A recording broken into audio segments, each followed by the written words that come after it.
Amber Rose. We haven't talked about Amber Rose in a while here. Well, she making some headlines for how she's decided to parent. One thing I've learned, never tell somebody how to parent. Nope. You can question it for yourself, but don't question them. And this is what Amber Rose had to say. She'll never send her 5-year-old son, Sebastian, to his room for swearing because she believes it's a form of expression that should be embraced. I gotta ask you guys, 5 years old, should she be setting a different tone here? Or do you guys appreciate the stance that she's taking here, allowing cursing and being a form of expression? I feel like sometimes I curse like a sailor. I try not to, but it happens. But You're also not 5 years old, though. That's true. It didn't start till I was 11 or 12. But the way I look at it, like, it's your parents' job to prepare you for the world, and so those are words that you're going to hear in the world. It's your choice to use them or not, but I think she probably doesn't have a problem using them. So I think the best thing to do is just to teach them code switching. So let them know this is a thing you're allowed to do. It's clearly okay with her, but just teach him there are times where you're going to have to like be a little bit more buttoned up. Like when you're at school, when you're applying for jobs, in certain situations, when you're meeting your significant other's parents for the first time, you probably don't want to use those words, but if you don't have a problem with it, like, why force them not to? Yeah, I think what you're saying is like balance, being able to balance it in different situations. But Jordan, you said we're not going to tell people how to parent. Well, I'm going to tell them how to parent. I think that is wrong. I don't think that should be happening, because I understand wanting your child to be free and express themselves. But we said this morning. There's so many other words in the dictionary that you can use to express yourself.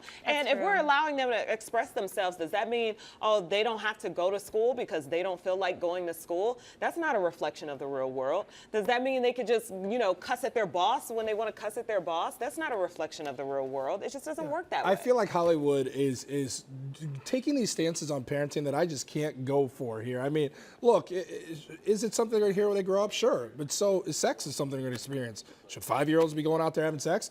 Obviously, the answer to that is clearly not. To me, this feels like it's preaching ignorance. And that's what I truly feel about this. I've always said when I'm around somebody who curses a lot, I feel like it's an ignorant person because they can't find the words to properly and with class express themselves. They're what if only you cursing. Just like those words, though? Well, you shouldn't at 5 years old. Because then when your kid goes Not at 5. when your kid's in first grade and your kid's cursing at a teacher and says, "What, I do this at home," that's not going to be a good look for Carly. Do you guys remember how old you were when you learned bad words?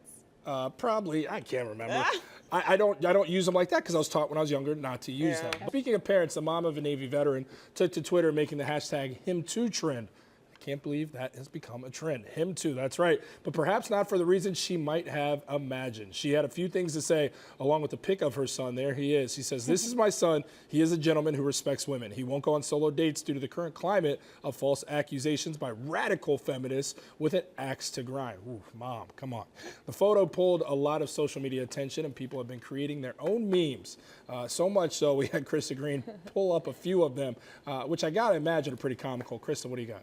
You know the internet is going to take this story and run with it. So here are a couple of my favorite memes that people are making their own versions of.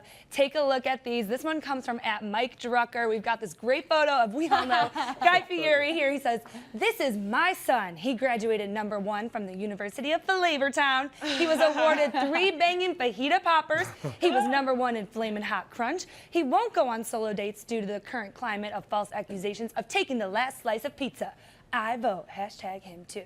That's a good one. All right, we've got another one. This is @LunaIsAmerica. I think this is a beaver right here. I'm not 100% sure, but this is my son. He is a gentleman who treats ladies with respect. He's afraid to date right now because of the current climate. Seriously, because of the actual climate, his future kids won't be able to survive. I vote. Ooh, too real. Yeah, right? We're getting real there. Okay, and this last one, I love this one. @Tony Poznowski says, "This is my son. He was #1 on the charts. He won't go on solo dates even though he never gave up, let you down, run around, or deserted you, make you cry, say goodbye, tell a lie, nor hurt you." You all know it's Rick rolled right there.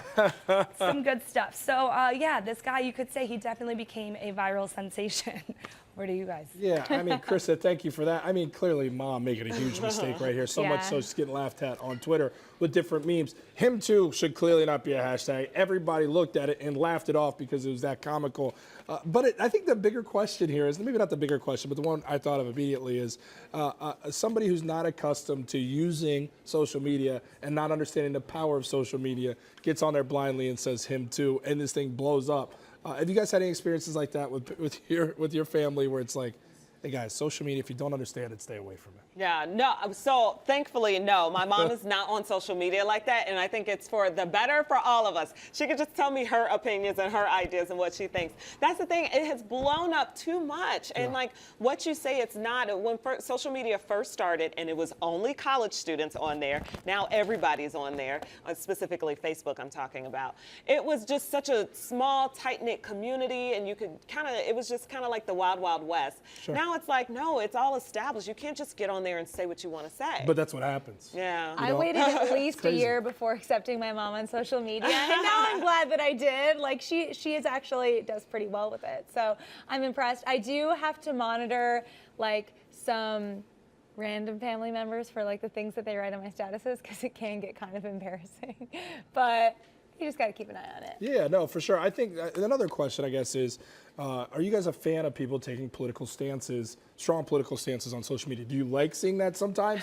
Obviously, it's gone overboard, but do you enjoy people taking a stance? Overkill, because here's the thing. Like I think that I guess I want to say I feel like there's a time and a place when you add social media to it. It's all the time in every place because that's how social media is designed. I like the idea of it. I think it's good to exchange ideas and information. I think most of the time it gets out of hand and people get really heated and write things that they probably wouldn't say in real life or you probably shouldn't have on the internet forever when you start personally attacking each other. So I try to stay away from it in general, but it's a part of the vehicle, so.